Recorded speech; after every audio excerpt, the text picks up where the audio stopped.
지난 시간 우리는 이 가나안 땅에 일어난 대규모 전쟁, 시딤 골짜기라고 과거에는 불려졌고, 모세가 이 창세기를 기록할 때는 이미 사해 혹은 염해라 불려지는 바다가 된 소돔과 고모라, 그리고 아드마와 스보임이 있던 그 지역에서 어떠한 전쟁이 일어났고, 또 그것을 아브라함이 318명의 자기 가병을 이끌고 가서 조카 롯과 또 함께 끌려간 모든 사람들과 또 그들이 소유하고 혹은 약탈당했던 가나안 전역의 재물들을 어떻게 되찾아 왔는지 하는 것을 살펴보았습니다. 오히려 물질에 사로잡혀서 어찌하든지 더 잘 먹고 잘 살아보려고 요단 들녘을 택했던 롯은 이런 참화를 가장 중심에서 겪는 그런 패착을 이루게 됐고, 어쩌면 가장 가난하고 궁벽하게 될 수도 있는 헤브론 골짜기로 올라갔었던 아브라함은 이 전쟁에서 유일하게 참상을 겪지 않은 사람이 되어서 오히려 구출과 구원의 주인공이 될 수 있었다 하는 것을 우리가 살펴보았습니다. 그런데 문제는 이제 이때부터 아브라함의 마음에 두려움이 생긴 거죠. 지금까지 이 가나안 땅에 들어와서 처음에는 베델과 아이 사이의 땅에 거했었죠. 12장을 보면 6절에 세겜 땅 모래 상수리 나무 근처에 거하다가 베델과 아이 사이로 갔다가 12장 6절에서 9절까지 가나안 땅에 들어온 이후에 아브라함의 이동 행적이 기록이 되어져 있죠. 그러면서 점점 남방으로 옮겨갔고 애굽을 다시 갔다가 되돌아와서는 줄곧 이 헤브론 땅에 거하고 있었습니다. 그러니 사실 아브라함이라 하는 사람의 집안이 이 가나안 땅에 들어와 살고 있다 하는 것을 누가 알았겠어요? 세겜 사람인들 다 알았겠습니까? 베델과 아이 사람인들 다 알았겠냐고요. 그들 가운데 아마 아브라함과 그의 목자들이 텐트를 치고, 히브리서에 보면 아브라함과 이삭 야곱은 줄곧 장막 가운데 거했다 했잖아요. 말 그대로 유목민의 모습이죠. 소나 양을 키우면서 아예 집을 짓지 아니하고 줄곧 장막 가운데 거하니 보기에 따라서는 동시대 사람들에게도 조금 야만스럽게 사는 사람처럼 보여졌을 겁니다. 그리고 뭐 때문에 천막 가운데 거하겠어요? 소와 양을 키우기에 필요한 풀들을 다 뜯어 먹어버리면 다른 지역으로 계속해서 이동해 버리니 그들은 가나안 땅에는 수십 년 지금 살고 있다 하더라도 한 도시, 한 동네 사람들에게는 말 그대로 거류하는 사람이죠. 소떼와 양떼를 그냥 몰고 와서 뭐 일주일이든 한 달이든 몇 달이든 거하다가 온다 간단 말도 없이 왔다가 온다 간단 말도 없이 사라지곤, 그게 지금까지의 아브라함의 집안의 삶이었던 거죠. 그러니 세겜 사람 모두가 아브라함의 존재를 알았겠어요? 베델과 아이의 사람들이 아브라함과 그의 집안 사람들을 모두 다 알았겠냐고요. 오히려 가나안 사람들보다는 애굽으로 갔다가 바로하고 그 난리를 쳤으니 애굽 사람들이 오히려 아브라함에 대해서는 더 잘 알았겠죠. 가나안 쪽에서 오는 사람은 이제 아예 왕궁에 들이지 마라, 혹시 뭐 이런 명령을 내리지 않았을까 싶지 않아요?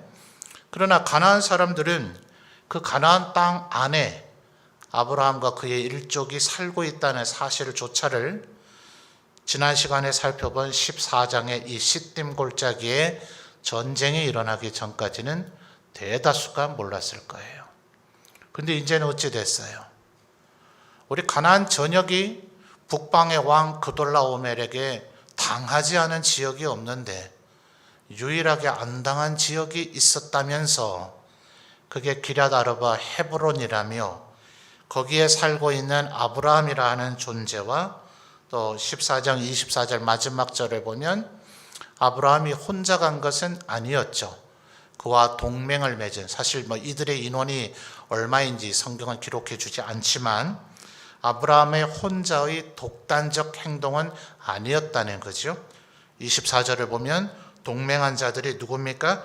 아넬과 에스골과 마므레, 이들이 바로 기럇 아르바 헤브론에 함께 거하는 사람들이었죠. 그러니까 이들의 존재와 함께 아브라함의 존재가 지금 가나안 전역에 알려지게 된 겁니다. 또 누구에게도 알려졌을까요? 북방왕 그돌라오멜에게도 알려졌겠죠. 여러분, 그 14장의 13절을 보시면 13절과 14절 그리고 15절을 보시죠. 14장 15절에 보시면 아브라함과 그의 가신들이 나뉘어 밤에 그들을 쳐부수고 다메섹 왼편 호바까지 쫓아갔었다. 자, 아브라함이 조카 롯을 구출해 오는 결정적인 전투가 언제 벌어졌습니까? 밤에 벌어졌죠. 이런 걸 뭐라고 얘기합니까? 기습이죠, 기습.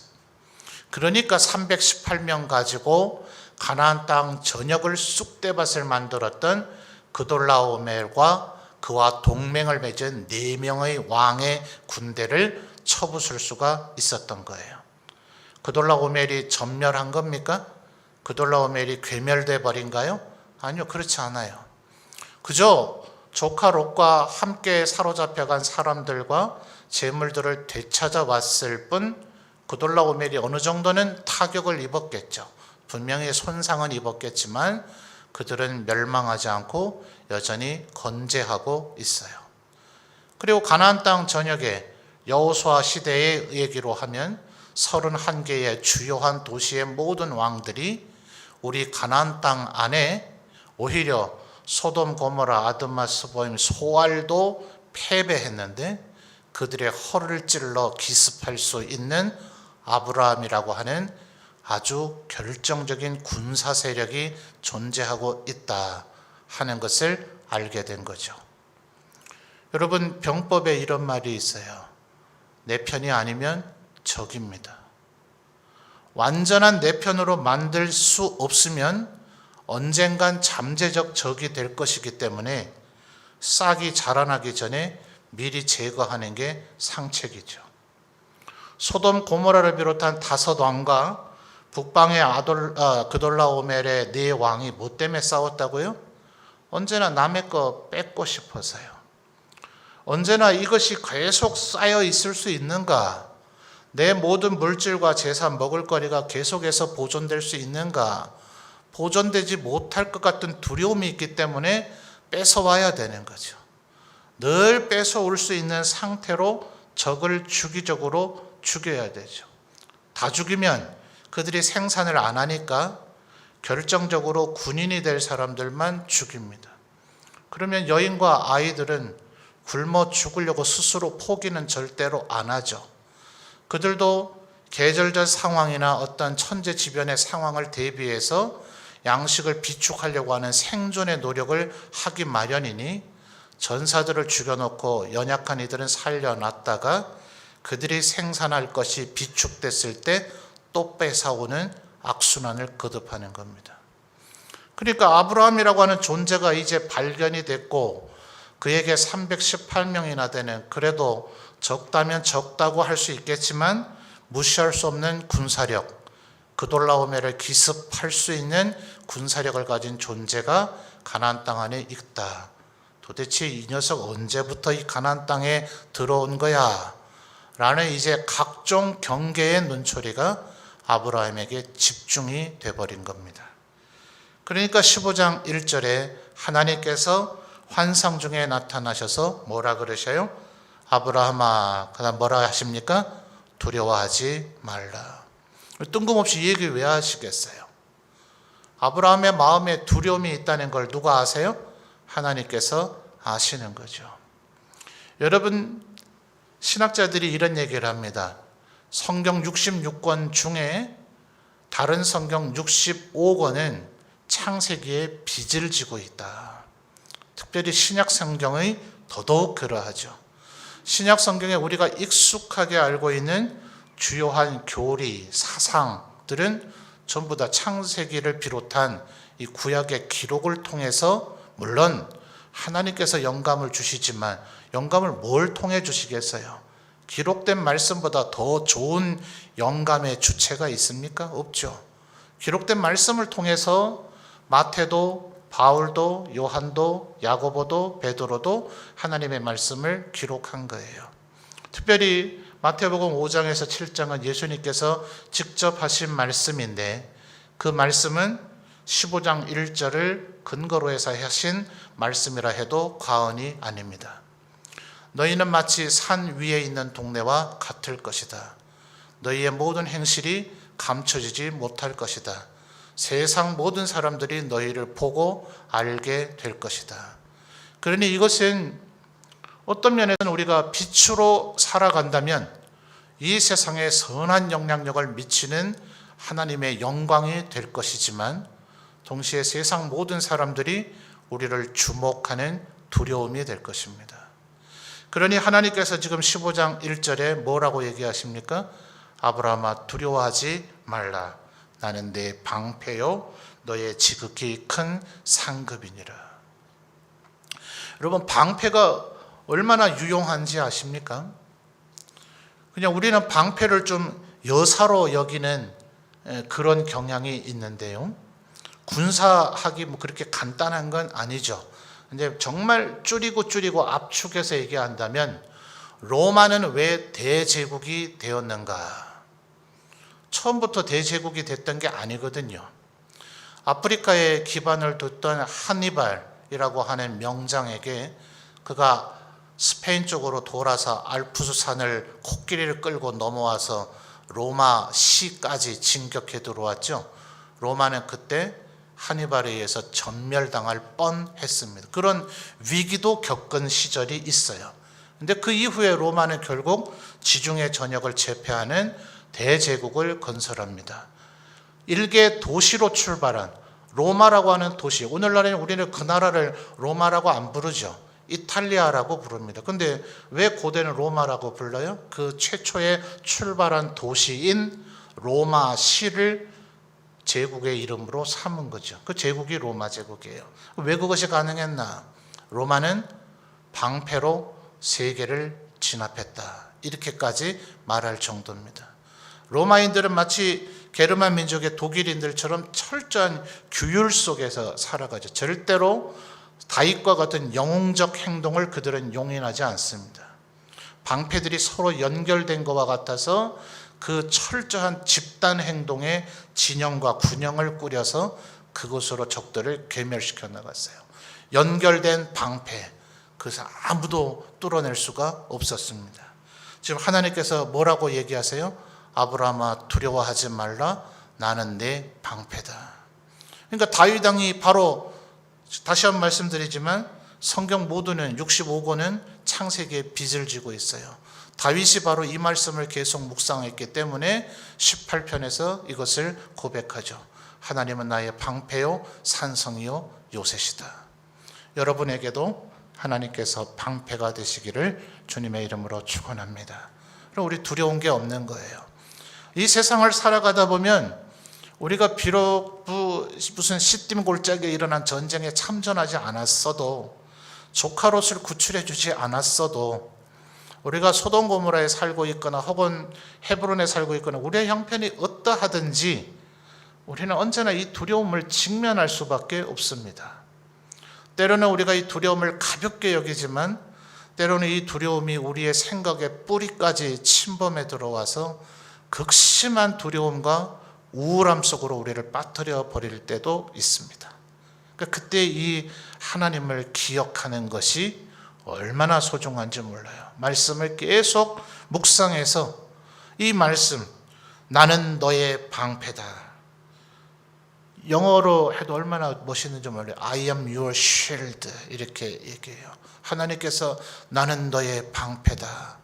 오늘 아직 설교 초입부에 지나지 않습니다만 성도님들 다른 것 다 까먹으시더라도 하나님이 하신 이 말씀, 나는 너의 방패다. 이 말씀만 되뇌이며 돌아가셔도 여러분 오늘 마음에 말씀을 새기게 될 것이라고 저는 생각합니다. 이 말씀을 마음에 새기셔서 힘을 얻으시는 우리 성도님들이 되시기를 바랍니다. 그런데 2절을 보면 아브라함은 좀 뜻밖의 얘기를 하죠. 2절 보십시오. 아브라함이 이르되 주 여호와여 무엇을 내게 주시려 하나이까. 자, 어때요? 이 글자로 적혀 있으니까 조금 소위 어감이라 하는 게 잘 드러나지 않죠. 공손한 말투이겠어요. 감격스러운 1절의 이 말씀 때문에 감격스러운 말투이겠어요. 어떤 말투라고 여겨지세요? 조금 지금 불평과 원망하는 듯한 말투죠. 그렇죠? 단어들이 보니 느낌이 좀 오시죠? 그냥 아주 감격스럽고 감동이 되고 고맙고 감사해서 하는 말씀이라기보다는 어쩌면 여러분의 자녀들이 언제 사춘기를 심하게 했나요? 사춘기를 극심하게 해서 저놈을 내가 낳은 놈이 맞나 싶은 생각이 들 때쯤에 여러분의 자녀가 부모님에게 했던 그 어투와 흡사하지 않았을까요? 도대체 나한테 뭘 주려고 합니까? 지금 아브라함은 하나님께 이렇게 얘기하고 있는 거예요. 그런데 6절에 가서 보면요, 이제 3절부터 5절까지 하나님과 아브라함이 대화를 했죠. 그래서 또 아브라함이 보인 반응이 하나님에게는 몹시나 기특하게 보여지셨는지 6절에 아브라함이 여호와를 뭐 했어요? 믿으니 여호와께서 이를 그의 의로 여기셨다는 말씀까지 나와요. 그런데 8절에 아브라함은 2절과 별반 다르지 않은 얘기를 또 합니다. 그가 이르되 주 여호와여 뭐라 얘기합니까? 내가 이 땅을 소유로 받을 것을 무엇으로 알리까? 아까는 도대체 나한테 뭘 주려고 하십니까? 이러더니만은 이 땅을 준다 이렇게 얘기를 하시는데도 불구하고 이 땅을 내가 소유로 받게 될 걸 뭘로 알 수 있습니까? 이렇게 지금 덤비듯이 하나님 앞에 얘기를 하고 있더라 하는 거예요. 왜 그럴까요? 이제 하나님께서 중요한 하셨던 얘기가 2절부터 이어지는 얘기가 다메섹 사람인 엘리에셀 종이 네 후계자가 될 것, 상속자가 될 것이 아니라 4절에 네 몸에서 날 자가 네 상속자가 될 것이다 이랬는데 16장 다음에 살펴보겠습니다만 16장 1절을 보면 아브라함의 아내 사레는 출산하지 못하니까 사레가 계산 빠른 판단을 해버리죠. 하나님은 자식을 주신다 하고 나는 애를 못 낳으니 방법은 다른 여자를 대주는 방법밖에 없겠네 라고 판단을 합니다. 왜냐하면 3절 16장 3절을 보시면 아브라함의 아내 사레가 그 여종 애굽 사람 하갈을 데려다가 그 남편 아브라함에게 첩으로 준 때는 아브라함이 가나안 땅에 거주한 지 얼마요? 10년 후였더라. 75세 때 가나안 땅에 들어온 아브라함이 12장, 13장, 15장 언제쯤 이렇게 일들이 벌어졌는지 모르지만 어쨌든 벌써 몇 년이 흘렀어요? 10년이 흘렀더라 하는 거죠. 12장 2절과 3절에서 우리가 살펴본 그 약속, 내가 너에게 복을 줄 것이다. 네 이름이 창대하게 될 것이다. 내가 복 자체가 될 것이다. 그리고 네가 천하 모든 민족에게 복을 주는 자가 될 것이다 라고 얘기하신 지 10년이 지났으니 아브라함에게서 이 정도의 반응이 나오는 것은 이해가 될 법하죠. 그러니 하나님께서 그것을 그냥 믿음으로 여겨주시더라 하는 거예요. 그러니까 여러분, 믿음이라 하는 것이 물론 우리는 계속해서 성화를 하려고 애를 써야 됩니다. 계속해서 하나님의 성품을 닮아가고 성령 충만하며 성령의 열매를 맺어서 충성하고 절제하는 단계까지 이르기를 꿈꿔야 합니다. 그런데 오늘 나에게 있는 부족함과 연약함의 모습이 있다고 해서 그것이 나에게 믿음이 아니라 할 것인가? 하나님은 그렇게 여기질 않으시고 6절에 뭐라 했다고요? 아브라함이 여호와를 뭐하니요? 믿으니. 누구의 인정입니까? 하나님의 인정입니다. 아브라함이 제가 지금 하나님 믿습니다 라고 지금 강력하게 주장하면서 왜 이러세요? 제가 믿는다니까요. 이렇게 얘기한 것이 아니라 하나님께서 네가 나를 믿는다고 내가 인정한다. 그러므로 내가 너를 의롭다고 해주겠다라고 하시더라는 거예요. 그런데 분명히 우리가 2절과 8절의 말씀을 읽어보니 우리가 볼 땐 도무지 아브라함이 믿는 것 같아 보이지 않잖아요. 아니요, 이게 믿음이에요. 왜요? 하나님께 얘기하고 있잖아요. 세상 사람 붙잡고 하나님이 나한테 해주신다더니 다 뻥인가 봐 이러고 있으면 그건 믿음이 아니죠. 하나님을 불평하고 원망하고 있는 건데 지금 아브라함은 그렇게 하지 않고 하나님 앞에 나와 얘기하고 있죠. 하나님, 내 방패 실험이에요. 근데 오늘 나 또 힘든데요 라고 얘기하고 있는 거죠. 그러므로 하나님이 이를 믿음이라 얘기하십니다. 왜요? 하나님 앞에 얘기하고 있으니까요. 왜 하나님 앞에 얘기합니까? 자식들이 밖에 나가 시큰 얻어 터지고 와서 집에 와서 부모님한테 왜 얘기합니까? 부모님이 뭐 경찰서장이나 검찰총장이나 대통령이라도 됩니까? 뭐 경찰관만 만나도 순경만 만나도 벌벌 떨던 아버지던데 뭐 때문에 아버지한테 얘기합니까? 내 아버지니까요. 그가 뭘 해결할 수 있을지 없을지 내가 아직 잘 모르겠지만 이거 얘기해 본들 우리 아버지 어머니가 뭘 해줄 수 있을지 내가 모르겠지만 그래서 2절에 도대체 나한테 해줄 수 있는 게 뭔데요? 나한테 땅 준다는 걸 내가 어떻게 믿어요? 라고 얘기할 수도 있지만 그래도 하나님께 얘기하고 있으니 하나님이 뭐라고 하신다고요? 네가 나를 믿는구나.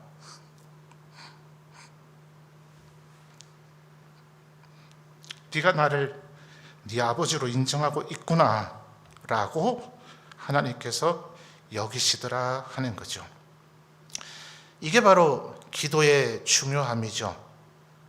여러분 아마 이 세상을 살아가시다 보면 힘들고 어렵고 답답한 순간이 많이 있을 겁니다. 예수님을 믿고 하나님의 백성이 되면 그런 일이 없어진다는 의미가 아니라 이 세상 떠날 때까지는 그런 일은 우리를 계속 따라다닐 겁니다. 그런 일이 정말 없어지길 바라면 하나님께 제발 없애달라고 하세요. 그러면 당장 오늘 밤에 데려가 주실런지도 모르죠. 이 세상을 떠나면 그런 일은 없을 겁니다. 그러니 예수를 믿음으로 우리 삶에 일어나는 변화는 우리의 삶에 어려운 일이 싹 다 사라져버려서 꽃길만 걷는 인생이 되는 게 아니라 우리의 삶에 여전히 시련과 고난이 있어도 하나님 앞에 기도할 수 있는 사람이 된 것, 그것이 바로 믿음의 실체입니다. 기도할 수 있음이 믿음입니다. 기도하는 자에게 있는 것이 믿음입니다. 왜 기도 안 할까요? 100가지 1000가지 이유 둘러댈 수 있겠지만 정답은 믿음이 없어서입니다. 그분이 내 고통을 들으신다. 내 탄식을 들으시곤 더 탄식하신다는 걸 아는 사람은 하나님 앞에 문제 해결해 달라고 얘기합니다. 다른 것에서 문제 해결할 방법이 없기 때문에 그렇죠. 하나님께서 6절에 아브라함이 믿었다고 인정하셨기 때문에 이제 비로소 12절부터의 이야기를 하십니다.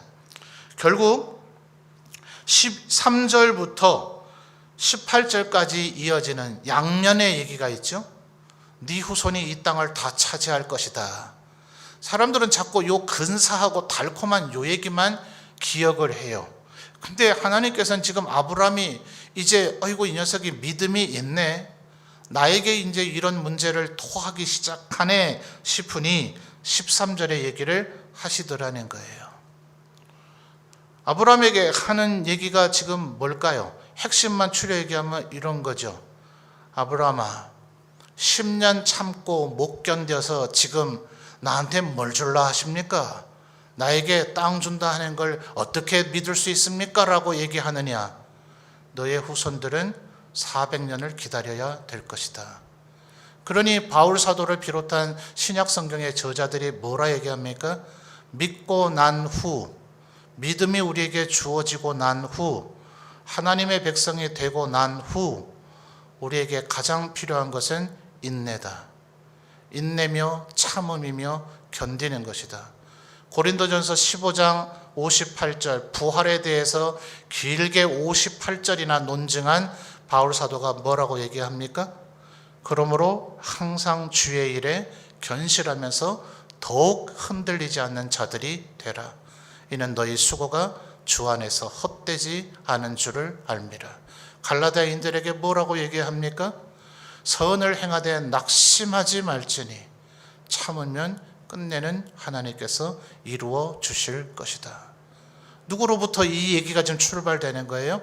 하나님께서 아브라함에게 10년 참고 참다가 도대체 뭘 주려고 하십니까? 나에게 땅 준다는 걸 내가 어떻게 믿습니까? 그러니 하나님께서 하실 수 있는 가장 극단적인 방법으로 12절부터 뭐 하세요? 아브라함 보고 짐승 쪼개놓으라 하시고는 스스로 맹세하세요. 그래서 18절에 그날에 여호와께서 아브라함과 더불어 뭐 하셨다고요? 언약을 세우셨다. 맹세하시는 거예요. 이 얘기가 계속해서 나옵니다. 창세기에서 뒷부분에서도 또 나오게 될 것이고 하나님께서는 계속해서 하나님보다 더 크신 이가 없기 때문에 우리는 흔히 그렇게 얘기하죠. 내가 이것을 어기게 되면 내가 우리 어머니 자식이 아니다. 내가 이것을 어기게 되면 내 열 손가락에 장을 지지겠다. 이렇게 얘기하지만 우리 인간은 워낙 못 믿을 존재이기 때문에 다른 것을 끌어당겨서 내 맹세의 진실성을 입증하고 싶겠지만 하나님은 하나님보다 더 크신 존재가 없는지라 직접 내려오셔서 맹세하셨고 직접 내려오셔서 충성을 맹세하시면서 쪼갠 짐승 사이에 횃불로 다니셨고 심지어는 직접 내려오셔서 우리 대신 죽으셨어요. 하나님의 약속입니다. 하나님의 맹세입니다. 하나님의 언약입니다. 오늘 아브라함에게 주신 말씀의 핵심으로는 뭘 맹세하셨습니까? 나는 너의 방패다. 두려워하지 말라. 이 세상이 너희를 멸시하여도 이 세상이 너희를 위협하여도 이 세상의 사망의 음침한 골짜기 같을지라도 절대로 두려워하지 말라. 동시에 우리는 뭐 해야 됩니까? 참고 인내해야 됩니다. 오늘 당장은 나에게 자식 하나가 없을지라도 오늘 당장은 내 아내를 묻을 무덤조차 없을지라도 그래서 아브라함은 나중에 사라를 묻기 위해서 막벨라 굴을 돈을 주고 사야만 했습니다. 아내를 묻을 땅 한 평 없었어요. 자식 하나 없었어요. 그러나 아브라함은 하나님을 믿습니다. 나는 너의 방패다. 이것이 바로 믿음입니다. 성도 여러분, 요즘 살기 힘드시죠? 우리에게 믿음이 있음이 지금 드러나야 됩니다. 정금과 같이 빛나시는 여러분들 되시기를 주님의 이름으로 축원합니다. 밤이 깊을수록 누가 빛나는 별인지가 드러날 것입니다. 아들 중에 하나가 아버지 웃기려고 했는지 낮에 달이 허옇게 크게 떠 있더라고요. 아버지 저게 금성 맞죠? 이러더라고요. 안 웃기세요? 제가 그날 기절을 한 줄 알았습니다. 너 고등학교 졸업한 거 맞냐? 저거 달이잖아, 달. 그러다가 가만 생각해 보니 그래, 달도 별 중에 하나이긴 하네. 누군가에겐 저게 별로 보일 수도 있겠구나. 이제 그런 생각이 들었습니다. 낮에는 금성이 안 보이죠. 샛별이 안 보이죠. 어둠이 칠흑과 같이 깊었을 때 그래서 하나님은 12절에 일부러 기다리셔서 아브라함으로 솔개를 쫓도록 기다리게 하셨다가 12절 해질 때에 깊은 잠이 들고 큰 흑암과 두려움이 임하고 났을 때 아브라함아 나는 너의 방패다 스스로 몸으로 보여주셨습니다. 이 믿음 가지고 이 어려운 흑암과 같은 시절을 믿음으로 이겨내시는 우리 모든 성도들이 되시기를 바랍니다.